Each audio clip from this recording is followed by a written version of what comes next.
지난 4월 7일 우리 교회 임직식과 은퇴식을 거치면서 우리는 자연스레 참된 신앙인이란 어떤 사람일까? 참된 제자란, 세워진 사람이란 어떤 사람일까 생각해 보게 됩니다. 그 첫 예로서 못났던 제자 베드로가 그 바닷가 그 모닥불에서 부활의 주님을 만나 다시 큰 사랑을, 다시 큰 용서를 경험하고 내가 주님을 사랑한 줄 주님 아십니다 고백했을 때에 그제서야 그가 온전한 제자 베드로가 되어감을 살펴보았습니다. 또 우리는 실패자였던 그 모세가 떨기나무 앞에서 자신의 발에서 신을 벗고 결국 순종의 길로 나섰을 그때에 하나님과 살아있는 관계로 나아감을 함께 보았습니다. 우리 모두가 주님의 온전한 제자, 하나님과 살아있는 관계의 그 사람 되기를 간절히 원합니다. 이어서 오늘은 욥이라는 한 인물을 살펴보고 싶습니다. 욥 그 사람은 참으로 성숙한 믿음의 사람이었습니다. 욥기 1장 1절에서는 그에 대해 이렇게 총평을 합니다. 우리 함께 말씀을 낭독해 보겠습니다. 우스 땅에 욥이라 불리는 사람이 있었는데 그 사람은 온전하고 정직하여 하나님을 경외하며 악에서 떠난 자더라. 아멘. 온전하고 정직하고 하나님을 경외하고 악에서 떠난 사람입니다. 이어지는 1장 3절 말씀도 보았더니 가진 재산이 참 넉넉하였었는데 그는 교만하지 않았고 동방 사람들 중에 가장 훌륭한 사람이라 평가받는 사람 욥이었습니다. 또한 이어지는 욥 2장 말씀을 살펴보면 하나님께서 그 욥에 대하여 사탄 앞에서 자랑하시기를 그와 같이 온전하고 정직하고 하나님을 경외하고 악에서 떠난 사람은 찾아볼 수가 없다. 으뜸이라고 칭찬하시고 평가를 하십니다. 그러고 보면 욥은 사람에게도 하나님에게도 인정받는 사람이었습니다. 인성과 영성을 두루 갖춘 성숙한 사람, 그 누구보다 아주 완숙한 사람 욥이었던 것이죠. 그런데 놀라운 것은 이런 욥의 모습 그대로 충분해 보이는데 욥기 말씀 총 42장의 말씀을 살펴보고 마칠 때쯤에는 이런 욥이 한층 더 성숙한 신앙인이 되어 있다라는 것입니다. 그의 영성도 인성도 심지어 그의 재산도 더 풍성해진 것을 우리는 말씀을 통해서 발견할 수가 있습니다. 그렇다면 그 욥이 어떻게 이미 성숙한 신앙에서 더욱 성숙한 신앙인이 될 수 있었을까? 우리 시간에 욥이 성숙했던 그 신앙의 비밀 3가지를 함께 살펴보면서 은혜 나누기를 원합니다. 첫 번째로 욥의 성숙의 비밀은 그에게 큰 고난이 있었다라는 것입니다. 욥기 1장 2장에 걸쳐서 그가 당했던 고난이 이렇게 열거됩니다. 스바 사람이 습격하여 종들을 죽이고 소와 나귀를 다 빼앗아 갑니다. 또 갑자기 하늘에서 불이 떨어져 제산 중 양과 또 종들을 다 살라 버립니다. 갈대아 사람의 무리가 쳐들어와 남은 종들을 다 죽이고 낙타를 뺏어 가버립니다. 또 욥의 자녀들이 맏아들 집에서 함께 모여 식사할 때에 큰 바람이 불어 닥쳤는데 집이 무너져 내리고 일순간에 자녀들이 다 죽고 말았습니다. 욥도 머리끝부터 발끝까지 심각한 종기가 생겨나서 그 누런 염증이 흘러내리고 재에 앉아 기왓장으로 몸을 긁어대며 염증과 피를 함께 흘러내리는 신세가 되고 말았습니다. 그 많던 재산을, 사랑하는 자녀 모두를, 소중한 건강을 다 잃어버린 욥입니다. 게다가 욥의 아내는 이런 고난 중에도 자신이 하나님 앞에서 온전하고자 애를 쓰는 그 욥을 보면서 하나님을 차라리 욕하고 죽는 것이 낫겠다라며 남편의 마음을 몰라주고 비난합니다. 심지어 욥의 소식을 듣고 위문하고 위로하러 왔던 세 친구가 있었는데, 이런저런 대화를 나누는 중에 욥이 너가 죄를 많이 지어서 하나님께 벌을 받는 것이라고 자꾸 회개하라고, 욥의 이유 없이 고난받는 마음도 모르고 더욱 그 말에 칼을 들고 욥을 찌르고 정죄하고 상처를 주게 됩니다. 배우자, 친구들을 통해서 더 외롭고 더 힘든 욥입니다. 욥이 얼마나 힘들었을지 경험해보지 못한 우리는 상상하기가 어렵습니다. 그가 당한 것 중에서 단 한 가지도 재산을 잃던지, 자녀를 인하여 아프던지, 건강을 상하던지, 배우자와 친구를 통해 이런 대우를 당한다면 한 가지만 있어도 우리는 참으로 큰 고난을 내가 당했다라고 말할 터인데, 욥은 하루아침에 며칠 사이에 이 전부를 다 당하게 되었습니다. 욥이 자신의 심정을 이렇게 표현합니다. 욥기 3장 11절의 말씀을 낭독해 봅니다. 어찌하여 내가 태에서 죽어 나오지 아니하였던가? 어찌하여 내 어머니가 해산할 때에 내가 숨지지 아니하였던가? 아멘. 욥은 너무너무 괴로운 나머지 차라리 내가 이 땅에 태어나지 않았더라면 이런 아픔을 겪지 않았을 텐데, 고통당하지 않아도 되었을 텐데 자신의 출생을 원망을 합니다. 더 나아가서 욥기 31장 35절의 말씀도 낭독해 봅니다. 누구든지 나의 변명을 들어다오. 나의 서명이 여기 있으니 전능자가 내게 대답하시기를 바라노라. 나를 고발하는 자가 있다면 그에게 고소장을 쓰게 하라. 아멘. 스스로에 대한 원망이 가득 찼던, 출생을 향한 아쉬움이 가득 찼던 그가 이제는 밖으로 향해서 사람들에게 말하는 거죠. 누구든지 내 이 억울한 마음을, 내 이 힘든 심정을 좀 들어봐 주겠느냐. 그리고 그 마음이 더 나아가서 심지어 하나님을 향하여 따지고 듭니다. 하나님이 내게 좀 대답해 보셨으면 좋겠다라고. 왜 나를 이 땅에 보내셨는지, 왜 내가, 이 믿음을 가졌던 내가, 열심히 살았던 내가 이런 꼴이 되어서 이런 비참한 상황이 될 수 있었는지 하나님이 한번 알려주면 좋겠다라고 욥이 하소연을 합니다. 고난 중에 욥이 외쳐댔던 이 목소리는 성숙은커녕 오히려 신앙에서 멀어지는 것만 같습니다.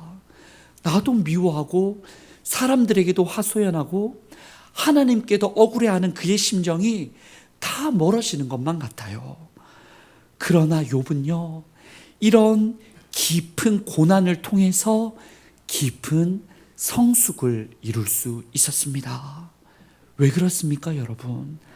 바로 욥은 고난을 통해 내가 믿고 의지하는 모든 것이 아무것도 아닌 것을 그제서야 알 수가 있었습니다.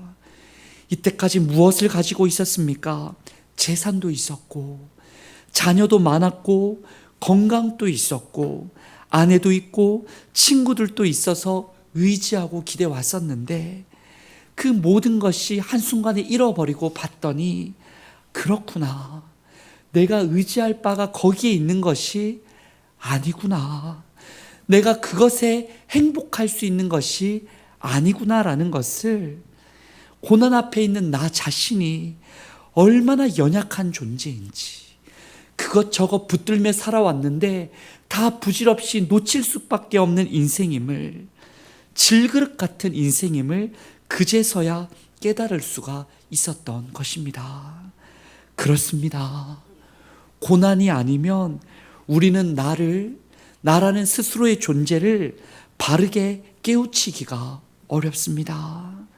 내가 가진 것, 내가 이룬 것, 내게 둘러싼 유한한 것에 어느새 우리도 모르게 만족해하고 내가 이룬 것에 나의 성에 자족해하며 그것이 전부인 마냥 행복인 것 마냥 착각하고 살아가는 존재가 바로 우리들이고 저입니다.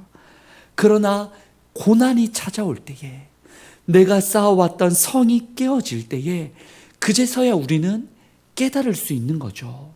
무엇을 깨닫습니까? 그렇구나. 내가 이처럼 죽을 수밖에 없는 존재이구나. 연약한 사람이구나. 세상에 그 어떤 것에 기댈 바가 안 되는구나. 정말 인생에 있어 영원한 것이 무엇일까라는 참된 가치를 고난을 통해서 깨달을 수 있습니다. 욥기 23장 10절의 말씀입니다. 우리 함께 낭독해 봅니다. 그러나 내가 가는 길을 그가 아시나니 그가 나를 단련하신 후에는 왜 순금같이 되어 나오리라. 아멘. 혹시 성도님, 혹 왜 나만 겪는 고난이냐고 원망이 들고 한숨 짓고 계시지 않습니까? 오히려 그 고난이 나를 순금같이 성숙한 사람으로 단련하고 있음을 믿으실 수 있기를 원합니다. 불순물을 제거하고 있는 거예요. 그 고난을 통해서 참된 것을 알아가고 있는 거예요. 힘을 내시기를 바랍니다. 두 번째로 욥의 성숙의 비밀은 하나님을 만났다라는 것입니다. 욥은 자신의 그 낮음과 유한함과 연약함을 깊이 깨달을 때에 그와 동시에 낮은 나와 반대되는 높으시고 영원하시고 위대하신 그 창조주 하나님을 그제서야 만나게 됩니다. 우리 본문 5절의 말씀을 함께 읽어봅니다. 내가 주께 대하여 귀로 듣기만 하였사오나 이제는 눈으로 주를 배움나이다. 아멘. 이전에도 욥은 하나님을 알았습니다.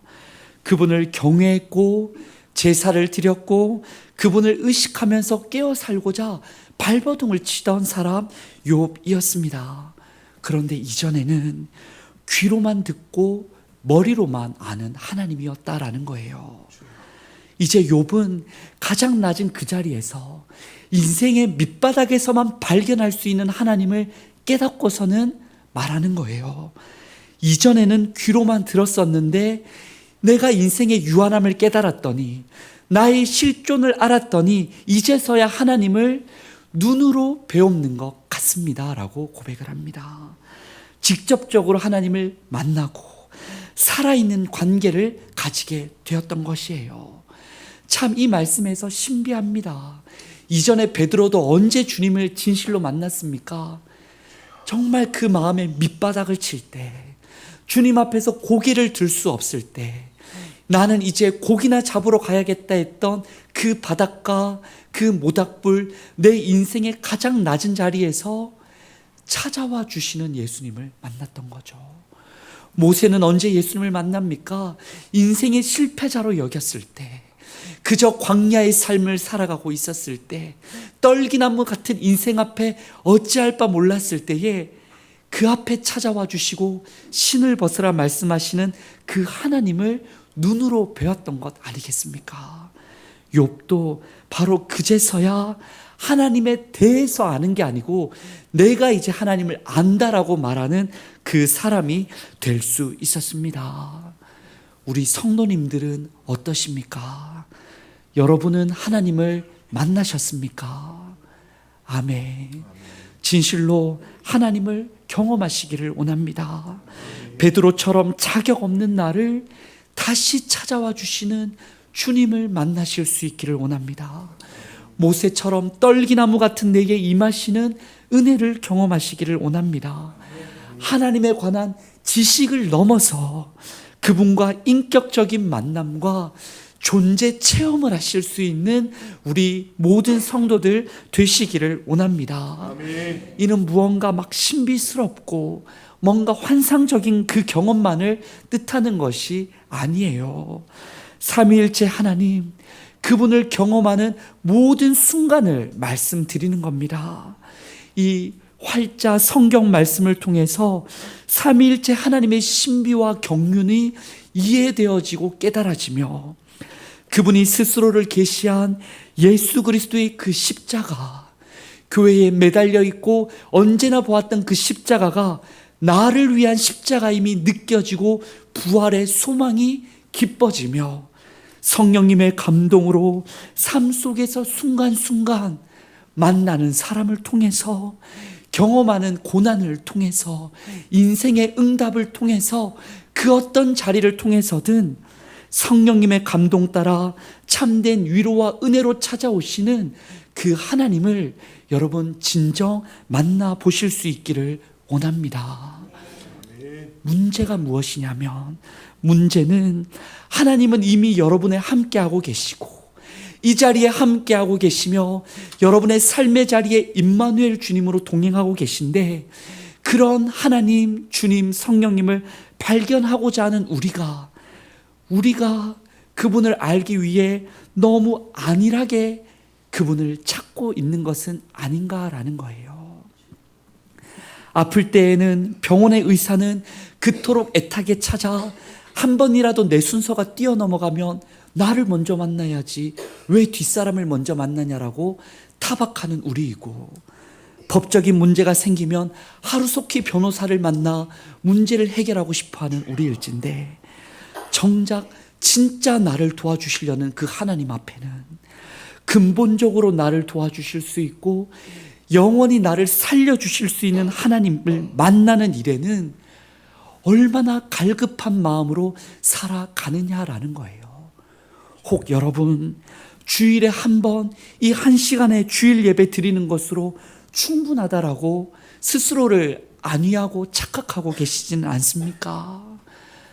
하나님을 늘 찾으셔야 해요. 왜 그래요? 우리의 인생이 늘 도움 투성이이기 때문이에요. 순간순간의 고난, 순간순간의 어려움, 인생이 그 여정의 길이 하루라도 하나님 보여주시는 이정표를 보지 않고는 길을 너무 잃기 쉽기 때문이에요. 너무 지치기 쉽고 낙담하기 쉬운 게 우리의 연약한 인생 아닙니까? 그 인생의 길, 어려울 때마다, 심하다 때마다 하나님을 향한 만나고 싶은 악망한 욕심이 있는 여러분 될 수 있기를 원합니다. 솔로몬은 다 해보고서 이렇게 말하지 않습니까? 전도서에 이 땅에 속한 일의 성공이나 건강이나 새로운 것, 신상이나 명예나 다 헛되고 헛되니 모든 것이 헛되더라.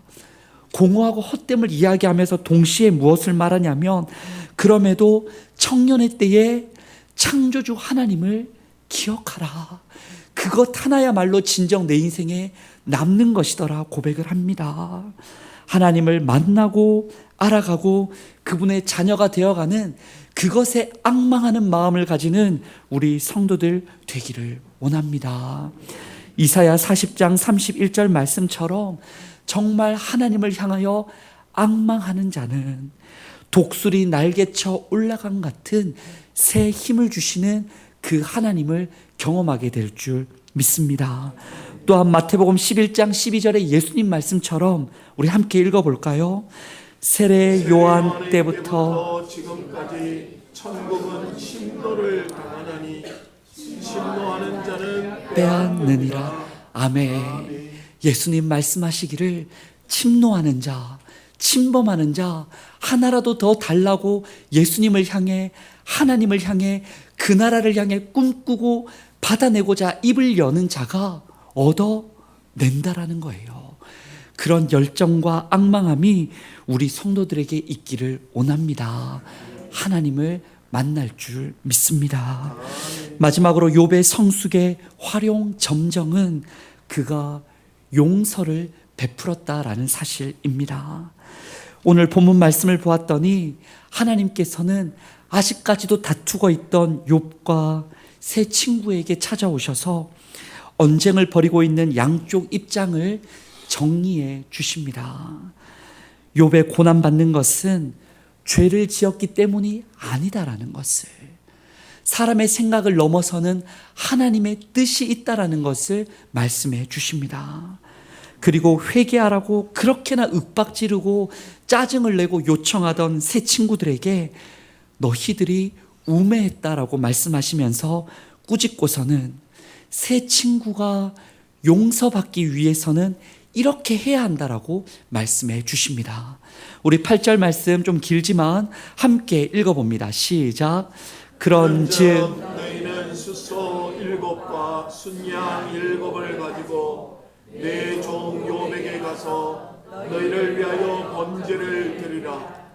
내 종 욥이 너희를 위하여 기도할 것인즉 내가 그를 기쁘게 받으리니 너희가 우매한 만큼 너희에게 갚지 아니하리라.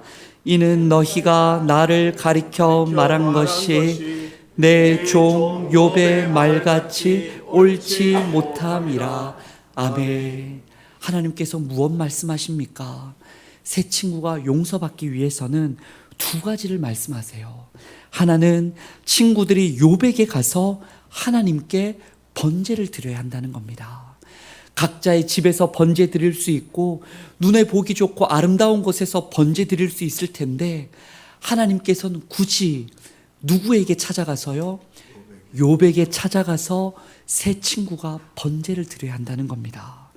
또 다른 하나의 하나님의 명령은 욥이 세 친구를 위해 기도해 줘야 한다는 겁니다.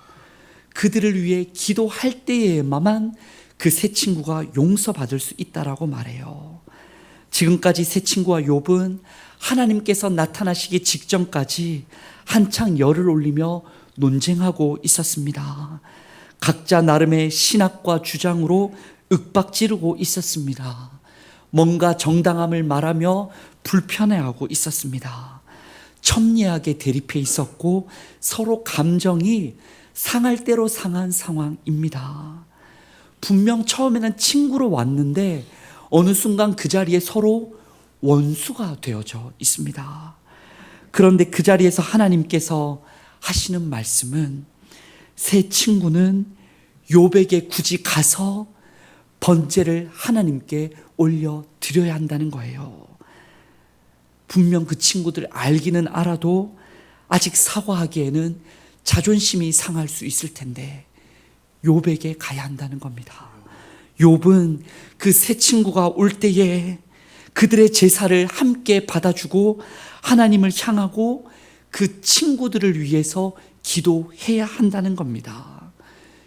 아직까지 욥의 문제가 하나도 해결되어 있지 않아요.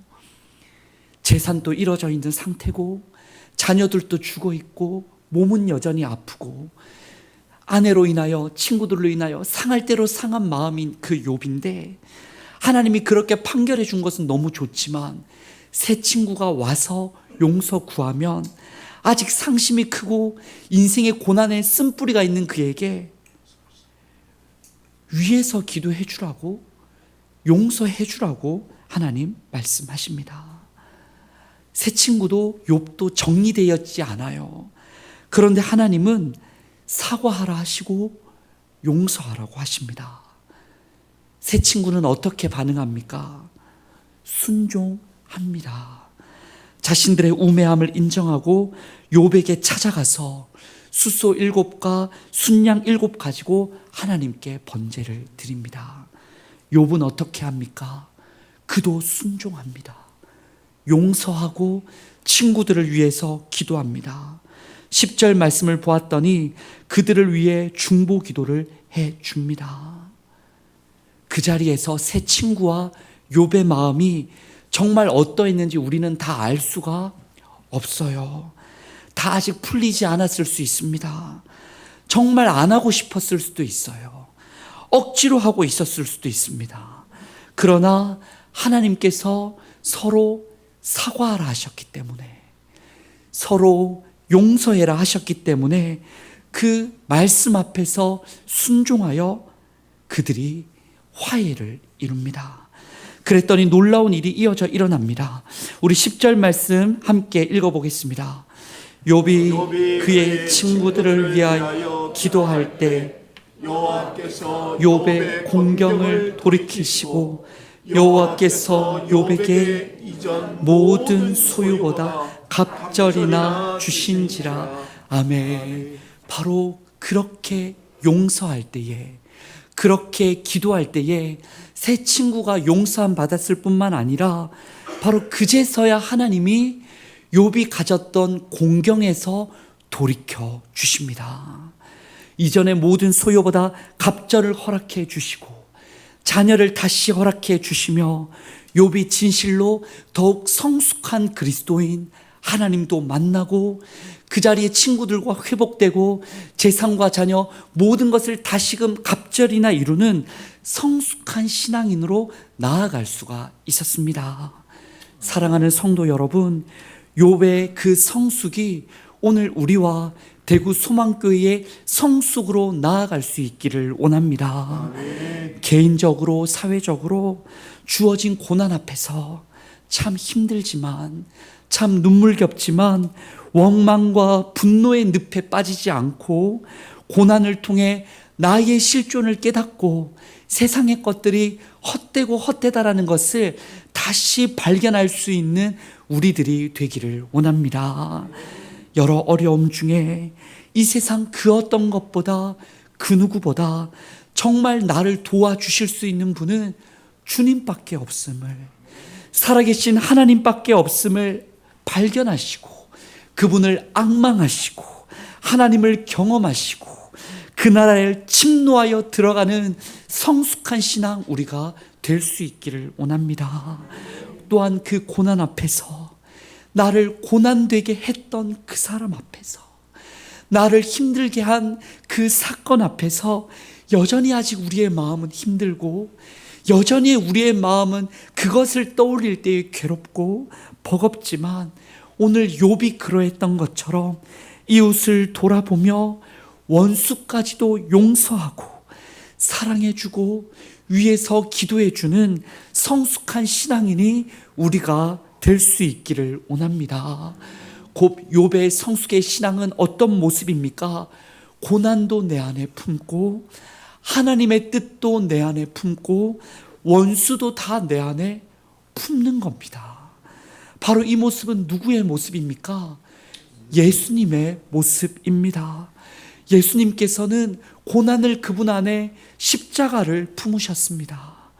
또한 예수님께서는 나의 원대로 하고 싶으셨지만 나의 원대로 마시고 아버지의 원대로 하옵소서라고 아버지의 뜻을 품으셨습니다. 또한 예수님께서는 그 자리에서 십자가에 못 박아라 그렇게 외쳐대던 유대인을 품으시고 못 박던 로마 병정을 품으시고 이 자리 가운데 아직도 죄 가운데 허덕이며 죽어가는 우리들을 다 품어주셔서 하나님 나라가 진실로 이 땅에 이루어질 수 있도록 역사해 주셨던 것이에요. 아멘. 우리도 고난도 하나님의 뜻도 원수도 다 품을 수 있는 성숙한 사람이 되기를 원합니다. 그래서 우리 교회에서는 다가오는 5월 마지막 주에 5월 26일에 홈커밍 데이를 해보고자 합니다. 그날에 다 초청하려고 해요. 최근 우리 교회에 가장 큰 상처된 일, 우리의 마음에 아픔을 주었던 분들을 다 초청하고자 합니다. 떠나갔던 분들, 서로 언성을 높였던 분들, 아직까지도 마주하기에 불편한 분들을 연락드리고 다 초청하고자 해요. 그분들이 오실지 안 오실지는 모르겠어요. 그러나 우리의 마음이 이제 욥을 본받아서 세상을 향해 만민을 품고 나아가는 교회가 되기 위했을 때에 우리 앞에 먼저 하나님이 먼저 숙제로 내어주시는 온 대구 지역을 품고 만민을 품기 전에 지금 우리 앞에 있는 그 새 친구를 품으라고 말씀하시는 그 말씀에 순종하여 그분들을 품고 기다리는 시간을 가져보고자 합니다.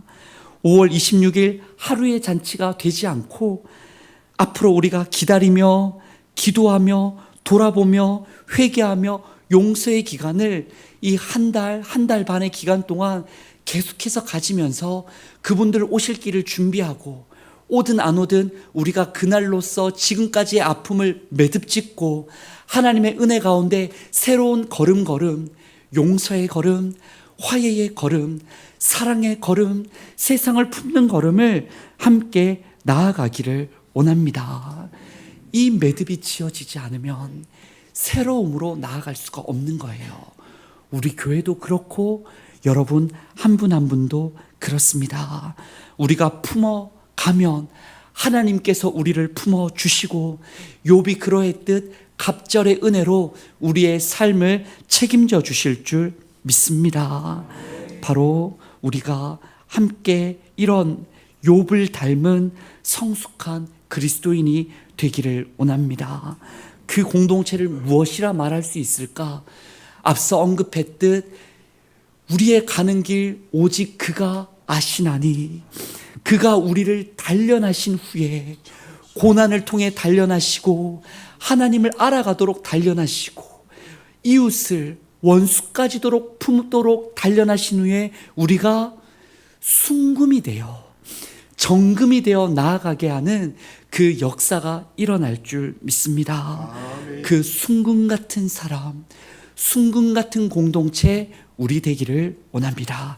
우리 주신 말씀을 기억하며 이 시간 결단의 기도를 드리겠습니다. 하나님, 나를 둘러싼 고난을 통해 죽을 수밖에 없는 나의 실존을 발견하게 하여 주시옵소서. 세상의 헛된 것에 더 이상 아쉬워하지 않고 주님 바라보게 하여 주시옵소서. 인생의 어려움을 통해 오히려 크신 하나님과 그 은혜를 맛보게 하여 주시옵소서. 큰 괴로움을 주었던 가족과 이웃들을 용서하게 하여 주시옵소서. 성숙한 신앙인 순금 같은 공동체 우리 모두가 되어 앞으로도 하나님 나라의 역사 예수님 닮아 이뤄가게 하여 주시옵소서라고 우리 시간에 함께 통성으로 기도합니다. 하나님 감사합니다. 오늘 우리에게 욥을 통하여 말씀하여 주시고 참 우리의 아픔이 있는 자리, 고난이 있는 자리, 눈물이 있는 자리 가운데 우리가 말지 못하는 하나님의 뜻이 있음을 깨닫게 하여 주시니 감사를 드립니다. 주님, 고난을 통해 우리의 실존을 더욱 깨닫게 하여 주시옵소서. 세상 사람들 붙잡고 의지하며 자신의 정체성을 주어지고 살아가는 그것에 마음 뺏기지 않고 진실로 우리는 죽을 수밖에 없는 에노스와 같은 존재임을 고백하며 그제서야 비로소 하나님의 이름을 불렀던 옛적 조상들처럼 하나님을 찾고 죽을 수밖에 없는 우리 위에 생명으로 영혼으로 채워주시기를 기도하며 나아가고 하나님을 앙망하며 나아가는 믿음의 권속들 되게 하여 주시옵소서. 천국을 사모합니다. 하나님을 알기를 사모합니다. 앙망하는 자마다 독수리 날개쳐 올라감 같은 은혜를 더하여 주시고 하나님을 아는 지식이 넘쳐날 수 있는 복된 교회, 복된 성도 되게 하여 주시옵소서. 주님을 알아가면 알아갈수록 주님이 품으셨던 십자가와 주님께서 용서하신 본을 따르게 하여 주시고 우리도 그 사랑 가지고 홈커밍 데이를 준비하고 저 사람들을 용서하고 저 미워했고 정말 저주했고 남이라고 여겼던 그들을 다시금 품어줄 수 있는 예수님 닮은 사람 우리들이 되게 하여 주시옵소서. 하나님 아버지, 이 미성숙의 시대 속에서 예수 믿는 우리가 성숙한 사람으로 나타나기를 원합니다. 고난 중에 나와 이 땅의 것에 유한함을 발견하게 하옵소서. 사모하는 심령마다 살아계신 하나님을 경험하게 하옵소서. 원수 같은 이웃들도 말씀에 순종하여 용서하게 하옵소서. 성숙한 우리의 말과 행동이 미숙한 이 시대의 빛과 소금이 되어 다시 기쁨과 화해와 잔치가 이뤄지는 하나님 나라를 세워가게 하옵소서. 예수님의 이름으로 기도드립니다. 아멘.